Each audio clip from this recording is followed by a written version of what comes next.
Estamos desarrollando un tema que lo hemos titulado El más grandioso discurso profético de Cristo. Y decíamos de que en el Evangelio de Mateo hay algunos discursos muy importantes de Cristo, como el del capítulo 5, 6 y 7, que es el famoso Sermón del Monte. Luego en el capítulo número 13, donde Cristo presenta una serie de parábolas que son importantísimas para la comprensión de la enseñanza bíblica sobre el reino de Dios. Y ahora, en los capítulos 24 y 25 de Mateo, el Señor va a presentar un plan profético, porque es la única forma de decirlo, es el plan profético que Dios ha establecido para el futuro de la humanidad. Así que eso es lo que se va a tratar en estos capítulos 24 y 25 de Mateo. Ya hemos avanzado regular en el estudio de Mateo capítulo 24 y honestamente no había pensado invertir tantos domingos estudiando estos capítulos. Yo había pensado hacerlo quizás en 4 domingos nada más, pero conforme yo lo estoy estudiando para predicar, me encuentro que hay secciones que no puedo pasarlas por alto, sino que tenemos que irlas explicando por partes para entender todo lo que Cristo dice. Pero quizás solamente algo muy importante quisiera mencionar. En el capítulo 24, del versículo número 4 al 28, encontramos que Jesús les va a haber enseñado a los discípulos y nos ha enseñado a nosotros sobre cómo va a ser esos 7 años de tribulación. Así que aquí en Mateo 24, 4 al 28, encontramos lo que diríamos los sucesos previos. Así le llamo yo, los sucesos previos. Y esos sucesos previos son la tribulación, los 7 años de tribulación que Cristo describe aquí de una forma magistral y bien sintetizada. Ahora, ¿por qué le digo los sucesos previos? Porque el clímax de este sermón de Cristo, de Mateo 24 y 25, el clímax, o sea, el punto más importante, el punto más alto, viene a ser lo que el domingo pasado estuvimos predicando, los versículos 29, 30 y 31. 29, 30 y 31, donde el Señor describe su venida, su regreso. En 3 versículos, Cristo resume toda la enseñanza bíblica desde el libro del Génesis sobre la segunda venida de Él mismo a esta tierra.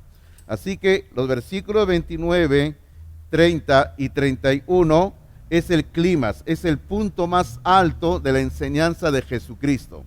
Luego en Mateo 24 del versículo 32, Mateo 24 versículo 32 hasta el final del capítulo 25 vienen a ser los sucesos posteriores a la segunda venida de Cristo. Cristo comienza a hablar sobre diversos asuntos prácticos en cuanto a prepararse para su venida, a esperar su venida y cómo tenemos que estar preparados para esa venida y qué es lo que va a suceder después que Él venga. En especial, Cristo va a hablar en esta sección algunos asuntos muy importantes como el juicio de las naciones, personas siendo juzgadas porque rechazaron al Mesías, a Cristo Jesús. Eso es lo que Cristo va a estar desarrollando aquí.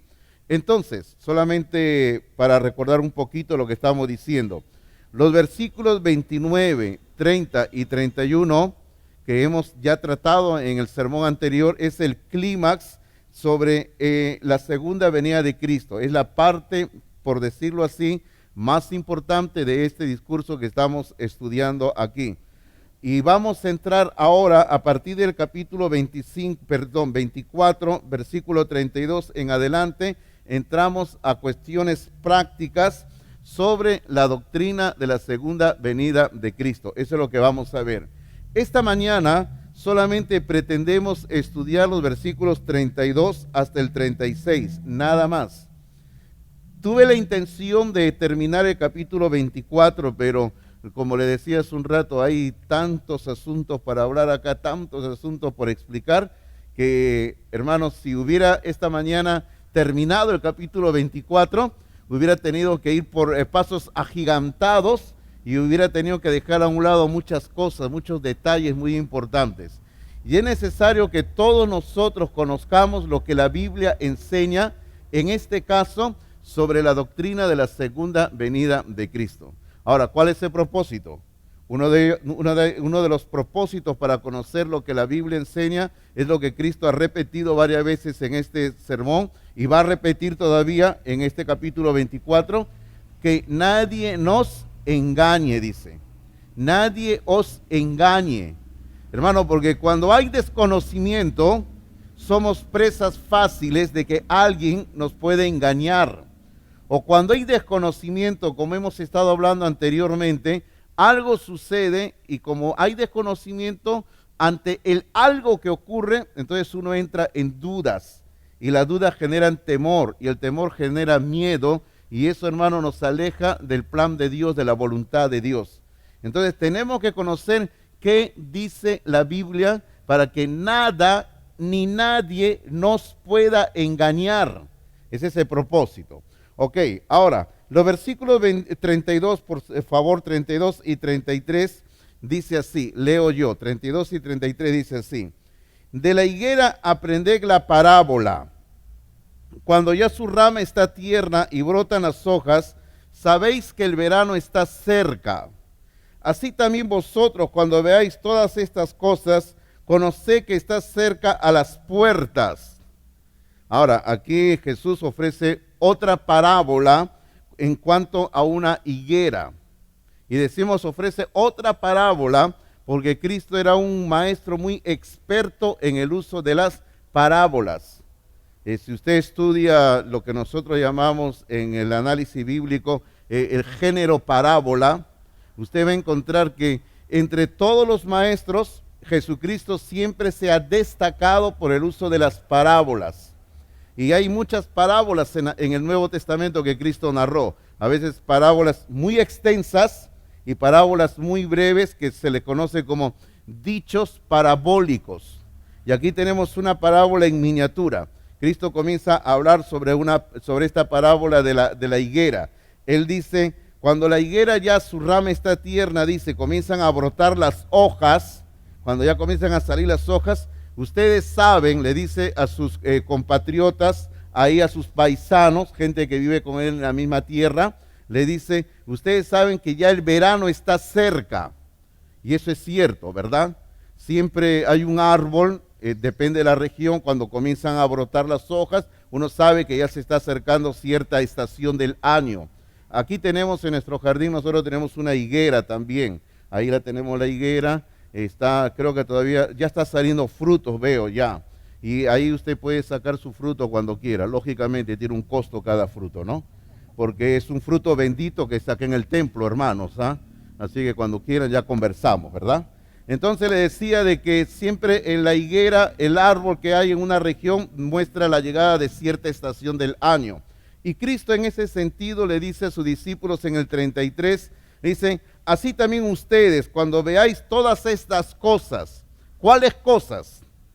Las que Cristo había narrado justo hacía momentos antes, en los versículos 4 al 28, las señales de la tribulación, los eventos de la tribulación, los juicios de la tribulación.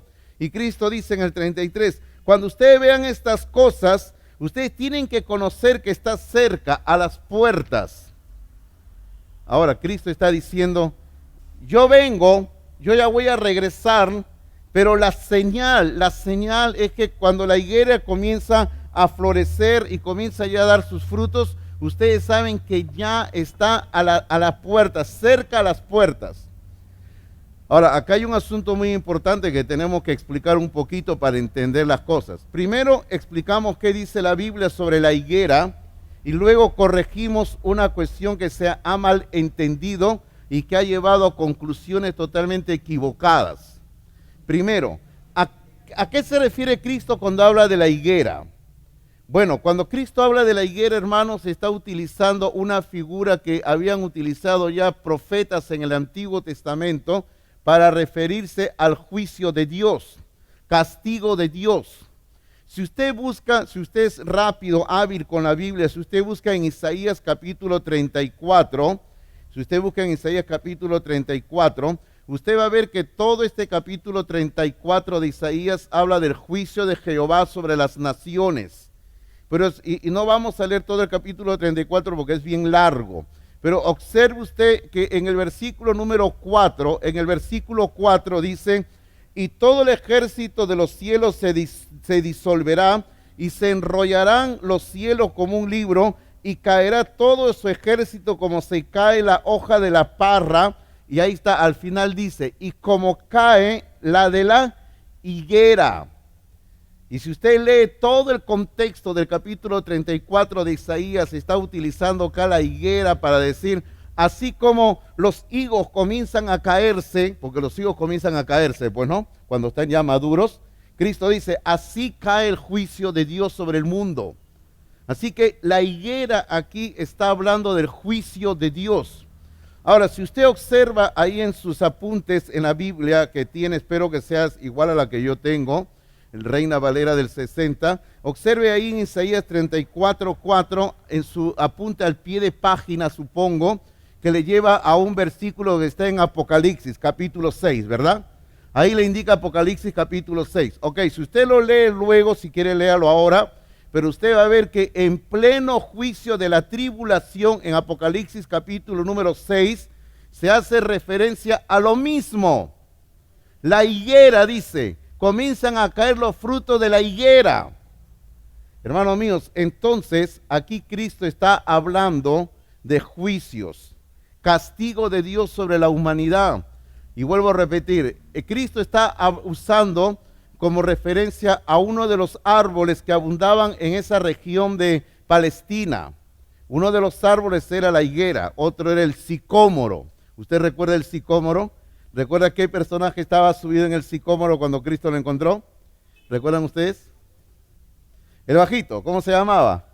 Zaqueo, ¿sí o no? El sicómoro es un árbol muy parecido a lo que nosotros tenemos acá, este árbol que tenemos acá, ya al ponciano, un árbol así no muy alto, con ramas que se extienden, y este árbol ponciano tiene la característica que como extiende sus ramas, da sombra.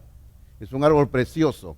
A la entrada de mi casa, que algún día espero que me visiten ustedes allá cruzando la Canta Callao, a la entrada hemos sembrado nuestro ponciano. Está creciendo nuestro ponciano.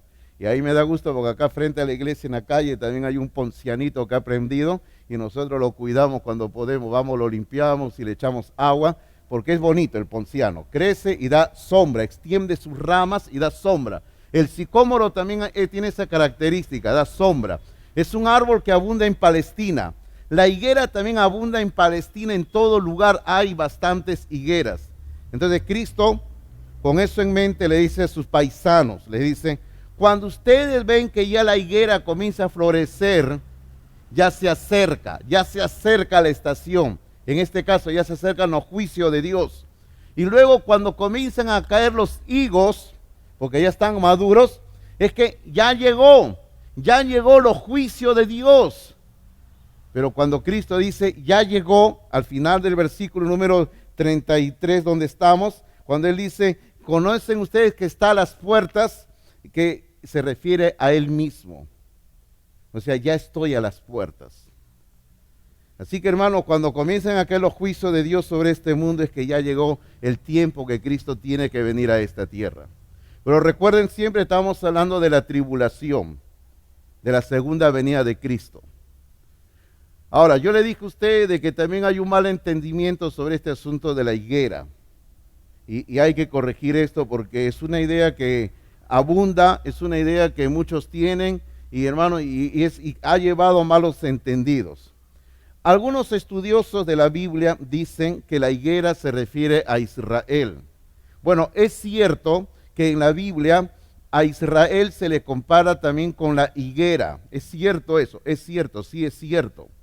Pero hay que entender otro detalle que nosotros siempre explicamos cuando enseñamos la Biblia a los estudiantes, en teología le decimos, en la Biblia muchas veces una misma figura se puede utilizar de dos maneras totalmente diferentes. Por ejemplo, para que usted me entienda, si yo le pregunto a ustedes, ¿el león representa en la Biblia al Señor Jesucristo? ¿Sí o no? Porque la Biblia dice que Cristo es el león de Judá, ¿verdad? Ok, pero en la Biblia también el león representa a otro personaje totalmente diferente. ¿A quién? A Satanás. Porque la Biblia dice que Satanás anda como león rugiente. Ahora, fíjese usted cómo en la misma Biblia una misma figura de león se puede utilizar para representar a Dios y luego a el diablo.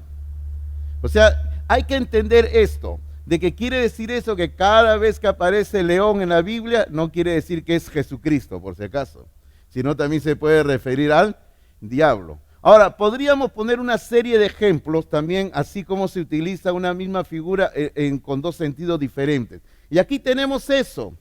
Tenemos a una higuera que en la Biblia se utiliza algunas veces para referirse a Israel, pero otras veces se utiliza para hablar del juicio de Dios sobre este mundo. Ya cae el juicio de Dios. Y hermanos, algunas personas han entendido que aquí se está hablando de Israel. Este es Israel, dice. Y esto les ha llevado a una mala interpretación de la Biblia y han cometido serios errores. ¿Qué error? Por ejemplo, como ellos insisten que es Israel, la higuera, que aparece en el versículo 32, entonces lo conectan con lo que dice en el versículo 34. En el versículo 34 dice, antes que pase esta generación, dice, todo esto va a ocurrir. Entonces dicen, miren el razonamiento, dicen así, Israel, como la higuera, comenzó a florecer en el año 1948. Y antes que pase la generación, todo ocurre. Entonces dice, una generación en la Biblia, en términos generales, se refiere a 40 años. Entonces dice, si Israel comenzó a florecer en 1948, más 40 años, quiere decir 1988. Hermanos, entonces, en los años 70, fíjese usted, en los años 70, hermanos, y entrando los años 80, los cristianos evangélicos estaban con temor y decían, ya se acerca el fin del mundo, ya se acerca el fin de la humanidad, porque Israel ha florecido como la higuera y de ahí sumaron 40 años. En 1988 se termina todo, decían, Cristo viene el reino eterno de Dios. Hermanos, se escribieron libros en editoriales evangélicas hablando en ese sentido. Por la radio en ese tiempo, porque en la televisión no habían programas, al menos aquí en Lima, en Perú no habían programas, pero por la radio pastores evangélicos hablaban en ese mismo sentido. A las iglesias iban pastores predicando así. Ahora, yo mismo, fíjense, en ese tiempo yo era adolescente, hermano, yo iba a la iglesia bautista, yo mismo escuché pastores bautistas que hablaban así y decían, faltan 5 años, ya el mundo se termina en 1988. Y pasaba un año más, faltan 4 años, y así nos iban atormentando. Hermanos, y ahora usted no pregunte, pastor, llegó 1988, ¿vino Cristo? No ha venido Cristo, ¿verdad? No ha venido Cristo. Es que, hermano, ese es producto de una mala interpretación de la Biblia. A lo que yo voy es que usted primero entienda esto. Hay que tener cuidado cuando uno quiere comenzar a interpretar la Biblia. Y hay que tener mucho cuidado cuando uno quiere comenzar a ponerle fechas a algo. Tenga mucho cuidado. Yo podría mencionar esta mañana una serie de fechas que han colocado sectas, grupos, diciendo que Cristo viene. Los testigos de Jehová han sido campeones colocando fechas para la venida de Cristo. Los adventistas del séptimo día son los padres espirituales de los testigos de Jehová, han sido campeones poniendo fechas. Y podríamos seguir mencionando otros grupos religiosos así que han colocado fechas. Hermano, no se puede colocar fechas a la venida de Cristo Jesús. Lo único que es cierto en todo esto, es que la higuera aquí, en este pasaje de Mateo 24, aquí la higuera no representa al pueblo de Israel. La higuera aquí está representando al juicio de Dios sobre las naciones. Por eso Cristo dice, cuando ustedes vean que todo esto comienza a ocurrir, Los juicios que están mencionados en el capítulo 24, versículo 4 hasta el 28. Cuando comiencen a ocurrir esos juicios, ya está la puerta, dice. ¿Y quién está a la puerta? Él mismo. Cristo viene, dice. Ya vengo, dice.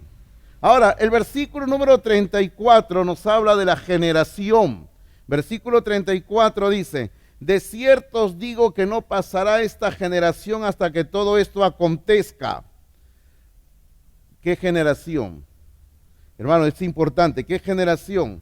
La generación, el grupo de seres humanos en el planeta Tierra que estarán vivos cuando Cristo comience a derramar sus juicios sobre el mundo. Los juicios, otra vez decimos los juicios que se narran en el capítulo 24, versículo 4 al 28, cuando Dios comienza a derramar sus juicios sobre el mundo, estarán vivas muchas personas. Y esas personas que estarán vivas y estarán viendo los juicios de Dios, Cristo dice, no va a pasar esa generación, esos seres humanos que estén vivos, hasta que todo el plan de Dios se haya cumplido. De una forma precisa y exacta, no va a pasar esa generación. Así que, si alguien llega a la tribulación, y recuerdo como yo le decía la semana pasada, le decía, no vaya a pensar que estoy haciendo broma, no. Le digo, no, supongamos que ocurriera el arrebatamiento de la iglesia ahora, mañana, más tarde, en cualquiera de estos días, y usted no tiene a Cristo en su corazón, usted va a quedarse para el periodo de la tribulación. Y usted tiene que entender que cuando comienzan a derramarse los juicios de Dios sobre el mundo, usted va a tener que esperar que pase esos 7 años para que luego usted entienda que ya Cristo viene. Porque Cristo viene y Cristo viene de acuerdo a su promesa. Y no me adelanto lo que dice más adelante en el versículo número 35. El versículo 35, queridos hermanos, es lo que yo llamo la garantía de la venida de Cristo. Cristo nos da una garantía de su venida y ciertamente Él va a dar la plena certeza de que Él regresa. ¿Y cuál es esa garantía? Versículo número 35 dice, el cielo y la tierra pasarán, pero mis palabras no pasarán. Este fue uno de los primeros versículos que a mí me hicieron aprender en mi iglesia cuando era niño. Y que siempre lo recuerdo cómo nos lo enseñó la maestra de la escuela dominical. Y nos hacía repetir este versículo durante varias semanas en la clase que ella estaba dando y nos decía, no, el cielo y la tierra pasarán, pero mis palabras no pasarán. Y eso es cierto, hermanos. Ahora, ¿qué es lo que Cristo está diciendo aquí? ¿Hay un plan profético de Dios? Sí lo hay, sí lo hay. Ese plan profético de Dios, algo de ese plan, Cristo lo ha descrito en los versículos previos del capítulo 24. Ahí está el plan de Dios. Ese es el plan profético de Dios. Y lo que Cristo está diciendo en este versículo 35 es que ese plan de Dios, ese plan profético de Dios, ciertamente sí va a tener pleno cumplimiento. Hermanos, puede parecer que no, porque han pasado casi 2000 años desde que Cristo se fue de la tierra, Él ascendió al cielo, y alguien puede decir, pero Cristo no viene, no va a cumplir su plan. La verdad es que Dios tiene un plan, y Dios va a cumplir su plan profético. Sí lo va a cumplir su plan. Si usted le da una revisada, no ahora, note la cita, si usted da una revisada en segunda de Pedro, capítulo número 3, si usted lo revisa, segunda de Pedro, capítulo 3, sobre todo los primeros versículos, usted va a encontrar que Pedro dice ahí en su epístola de que hay muchos burladores.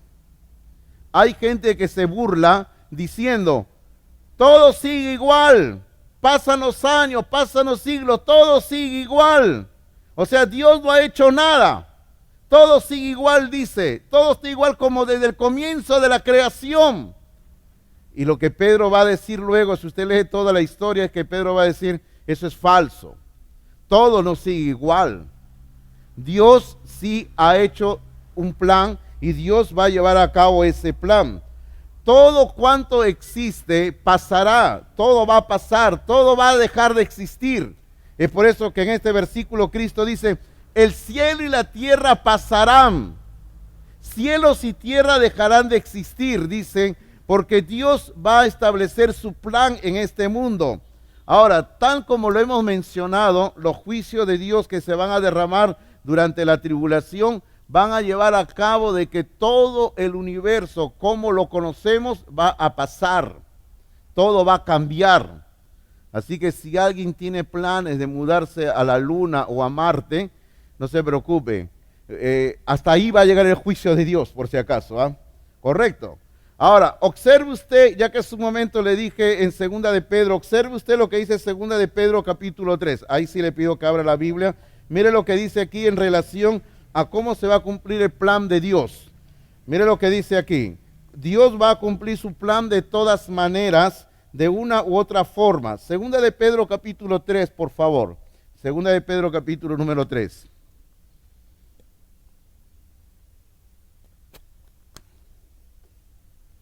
Segunda de Pedro capítulo número 3, y justamente como título ahí este capítulo dice, el día del Señor vendrá. ¿Ok? Recuerden ustedes, antes de leer el versículo que quiero leer con ustedes sobre cómo es que va a pasar el mundo, cómo es que va a ser destruido el universo. Recuerden lo que les estaba diciendo semanas atrás. La expresión día del Señor en la Biblia se refiere al periodo de juicios que Dios va a derramar sobre la humanidad. El día del Señor no se refiere a un día de 24 horas, sino a un largo periodo de tiempo que se inicia con el arrebatamiento de la iglesia y va a terminar con la destrucción de los cielos y la tierra. Pero el punto más importante del día del Señor es la segunda venida de Cristo.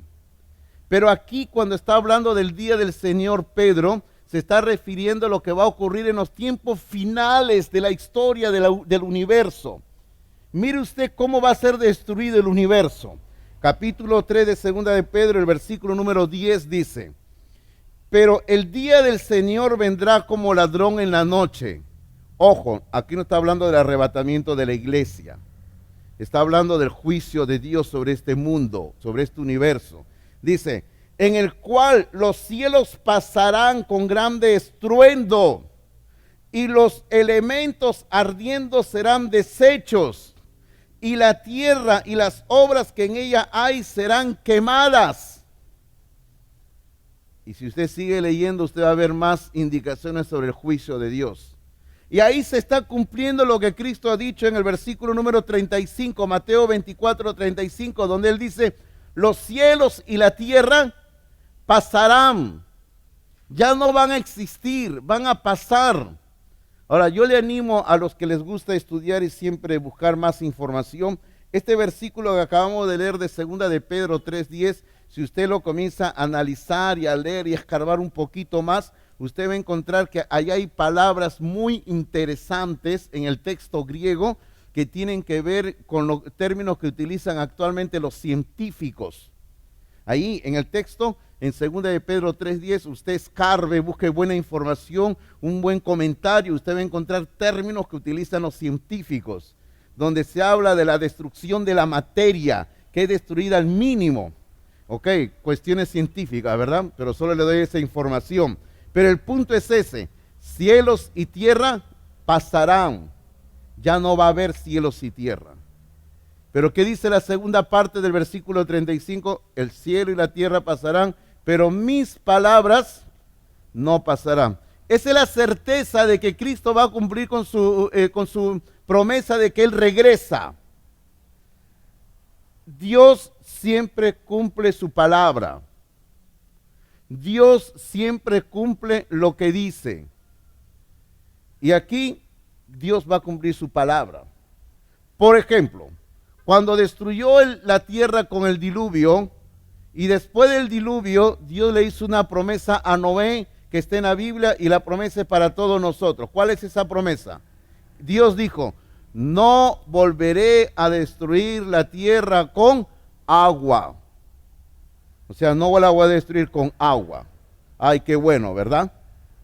Porque hay gente que se asusta cuando hablan de que el calentamiento global está haciendo que el hielo del polo norte, el hielo del polo sur, en las cordilleras se está derritiendo, el nivel del mar está subiendo y toda la tierra va a ser tapada con agua, vamos a morir todos ahogados, ¿no? No, Dios dice, no voy a destruir la tierra con agua, qué bueno. Pero ¿cómo la va a destruir en el futuro? Con fuego. Ahora parece chistoso, ¿no? Pero Dios dijo, no la voy a destruir con agua, pero en el futuro Dios la va a destruir con fuego. ¿Por qué? Porque Dios siempre cumple su palabra. Por eso Cristo dice, los cielos y la tierra van a pasar, pero mis palabras no van a pasar. Y este asunto de que la palabra de Dios nunca pasa, el profeta Isaías ya lo había dicho en el año 700 antes de Cristo. Escuche por favor lo que dice Isaías, luego le doy el versículo, ¿ya? Miren, escuche lo que dice Isaías. Sécase la hierba, marchítase la flor, mas la palabra del Dios nuestro permanece para siempre. Mas la palabra del Dios nuestro permanece para siempre. Ese versículo lo he tomado de Isaías, capítulo 40, versículo número 8. Isaías 48. Ahí dice, no, aún la hierba se seca, aún la hierba pasa, pero lo único que no pasa es la palabra de Dios. El apóstol Pedro, y otra vez vamos a Pedro, pero esta vez vamos a primera de Pedro, ¿ya? El apóstol Pedro parece que le encantó bastante este pasaje de Isaías y él lo va a citar en su epístola. Pero ahí Pedro va a aplicar la hierba refiriéndose a la humanidad, a los hombres, a los seres humanos. Porque los seres humanos somos como hierba al lado de Dios. Ok, mire lo que dice primera de Pedro 1:23 al 25. 1:23 al 25 dice, siendo renacidos, ok, está hablando del nuevo nacimiento, renacido, nuevo nacimiento, dice, siendo renacidos, hemos nacido de nuevo, dice, nuevo nacimiento. Dice, siendo renacidos, no de simiente corruptible, sino de incorruptible, por la palabra de Dios que vive y permanece para siempre. Y ahí permítame hacer un alto y decirle, hermanos, tenemos la gran bendición de que el nacimiento espiritual que todos los cristianos y cristianas tenemos es en base a la palabra de Dios, no en base a promesas humanas. No en base a lo que una iglesia hace, sino en base a la palabra de Dios. En una ocasión una persona se me acercó hace años y me dice, pastor, ¿cuándo usted me bautiza para yo nacer de nuevo? Yo le tuve que explicar a la persona de que el bautismo en agua no hace nacer a nadie de nuevo. Y así es. Lo único que nos puede llevar al nuevo nacimiento, aquí dice en este versículo que estamos leyendo el 23, es la palabra de Dios que vive y permanece para siempre.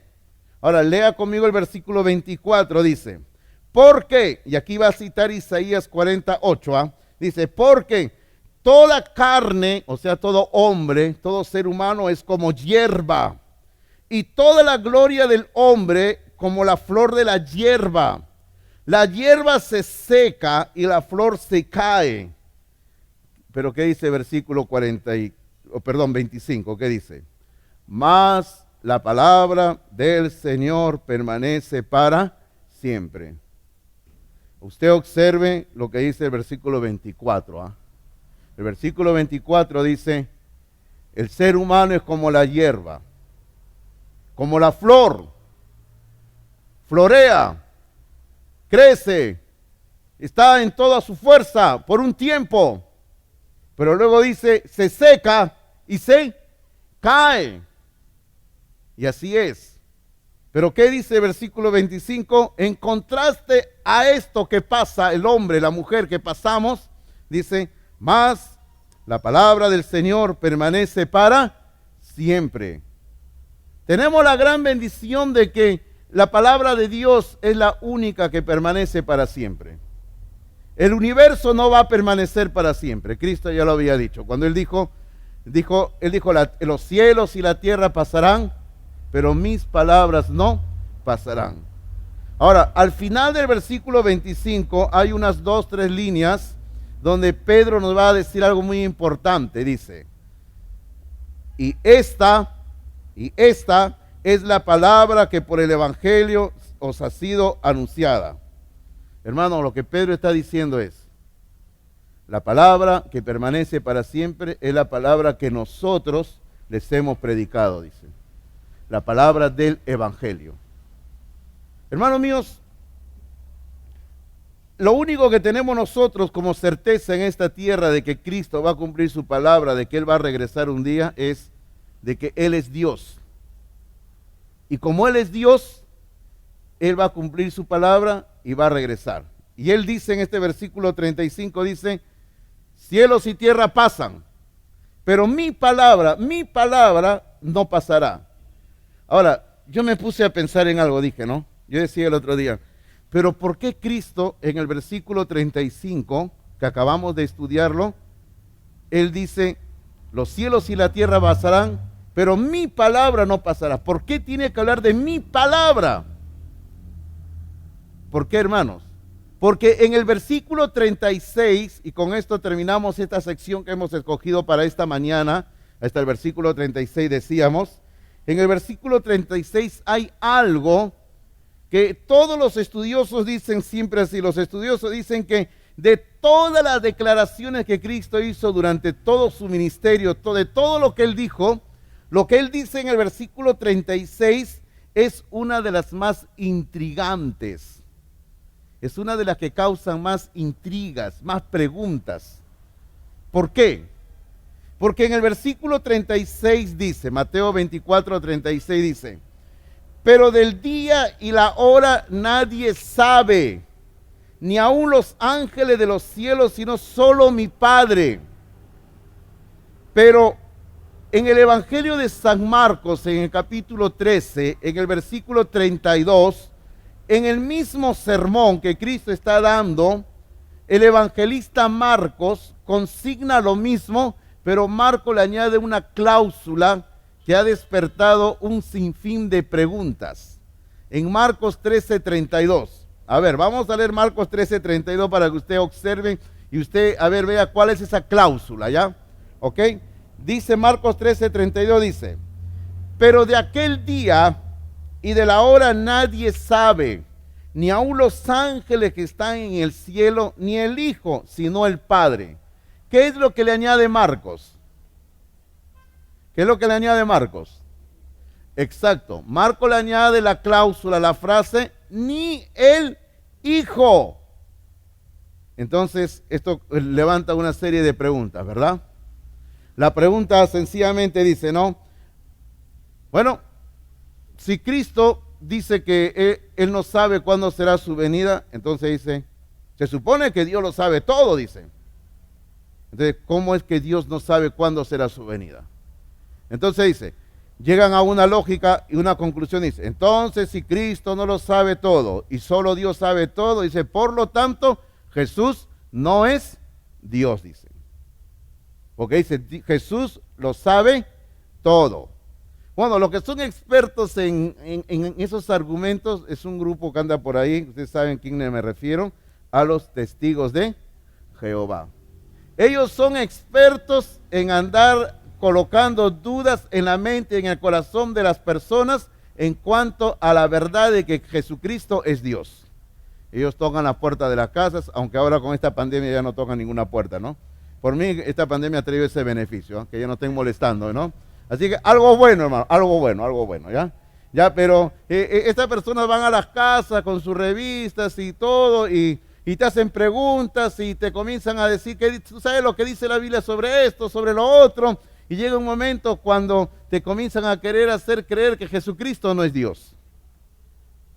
Años A, mi mamá estaba recibiendo la visita de una amiga, y yo le decía, ¿quién es esa amiga, mamá? Yo ya no vivía con ella, lógicamente, estaba acá en Los Olivos, estaba casado, todo, y yo había llegado a la casa y le había encontrado alguna literatura a mi mamá, y dije, no, esta señora que viene a visitar a mi mamá es una testigo. Y mi mamá, pues, la recibía y conversaba, ¿no? Y le dije, ¿cuándo va a venir? Tal día, tal hora. Ya, yo de casualidad llegué ese día y esa hora, ¿no? No, esta señora acá vamos a conversar, ¿no? Y llegué y la señora llega y me saluda y mi mamá me presenta a mi hijo que por acá y la señora me comienza a hablar de sus enseñanzas, queriéndome convencer, ¿no? Yo le escucho y yo le hago unas preguntas y la llevé al punto de Jesucristo. Y yo le decía, ¿y Jesucristo es Dios? Y ella no me respondía ni sí ni no, porque ella sabía que si me decía no de frente, como que uno le dice, no quiero saber nada contigo. Ella me lo trataba de poner de una manera y me trataba de dar la golosina así, con esto me lo explicaba. Y me iba, no, pero señora, dígame, ¿Jesucristo es Dios o no? No, él está cerca de Dios y que él que es el segundo y que ¿él es Dios o no? Mire, señora, vamos sin problema, vamos ya directo al grano. Mire, yo soy fulano de tal, yo leo la Biblia. Usted viene acá a la casa de mi madre a engañarla. Y yo lo siento por usted porque usted está condenándose al infierno, le dije. No, señor, no existe el infierno, me dijo. Sí, señor, existe el infierno, le dije. Y usted enseña que Jesucristo no es Dios. Y la Biblia dice aquí, no, pero ese versículo me dijo, porque yo hice referencia a Juan 1:1. Me dijo, ese versículo está mal. Ok, ya está mal para usted. Entonces, pero vamos a otro versículo. Y comencé a llevarla a un versículo, otro versículo por acá y por allá y por allá. Y la señora me escuchaba y a la final estaba la señora ya sudando frío y me dijo, ay, tengo que irme porque tengo otra visita. Señora, no quiero ser descortés, pero hágame un favor. Sí, el que usted quiera, me dice. No regrese más a esta casa. Por favor, se lo pido, no regrese más a esta casa. Porque mi mamá es cristiana, ella no conocerá la Biblia como yo quisiera que la conozca, pero usted está viniendo a un lugar donde está trayendo confusión. Gracias a Dios de que esa señora nunca más regresó. Pero le vuelvo a repetir, los testigos de Jehová son expertos en andar enseñando que Cristo no es Dios. Y ellos utilizan este versículo donde dicen, si Jesús no sabe cuándo es su venida, es porque Él no es Dios. Bueno, ¿y cómo salimos de este aprieto, hermanos? ¿Cómo salimos de este problema? ¿Cómo salimos del problema de que el Hijo no sabe cuándo viene? La respuesta, hermano, es bien sencilla. Jesucristo está hablando desde la perspectiva de que Él está encarnado. Él es Dios hecho hombre. Y como Dios hecho hombre, Él, algunas de sus prerrogativas, algunos de sus derechos, miren, no estoy diciendo atributos, estoy diciendo derechos, Él los hizo a un lado, no los usó. Porque Él como Dios tenía acceso a todo, pero hubo cosas que Él las dejó a un lado. Y Él como hombre aquí encarnado durante esos años de ministerio, Él no utilizó algunas prerrogativas que Él tenía derecho, porque la palabra prerrogativa es derecho. Y él podía hacer uso, pero Él no lo quiso usar voluntariamente.